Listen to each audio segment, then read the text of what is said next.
In today's video, I'm going to teach you how to log emails in HubSpot. To get started, open your HubSpot account and make sure you're on the main dashboard. This is where you'll begin setting up email logging so your communication can be tracked more efficiently inside your CRM.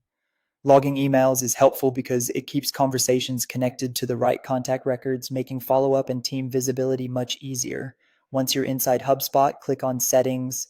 This is the area where you can manage your account preferences and configure the tools you use every day.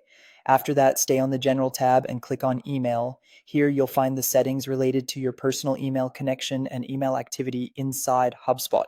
Next, click on Connect Personal Email. If your inbox is not already connected, this is the place to link it so HubSpot can log your email activity properly. This connection allows HubSpot to associate your sent emails and replies with the correct records, depending on the rules you choose later. There's also another way to reach the email logging settings.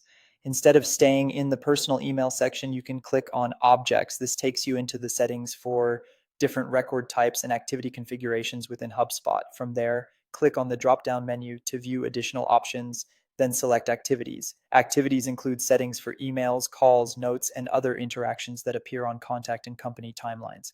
After that, click on Email Log and Track. This is the key section for controlling how HubSpot handles email logging. Here, you'll be able to decide what gets logged automatically and how HubSpot should treat email conversations with your contacts. Under Contact Email Logging Rules, review the available options carefully. You can choose to log replies only, which is useful if you want to keep your timeline focused on direct responses. You can also choose to log all emails from known contacts, which gives you broader visibility into communication history. Another option allows HubSpot to automatically create new contacts from logged emails, which can save time if you regularly communicate with new people and want those records added automatically.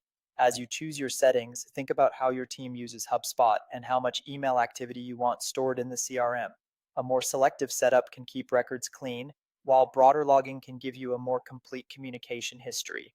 Once you've selected the option that fits your workflow, your email logging setup is ready. That's how to log emails in HubSpot and customize the rules so your email activity is captured the way you want.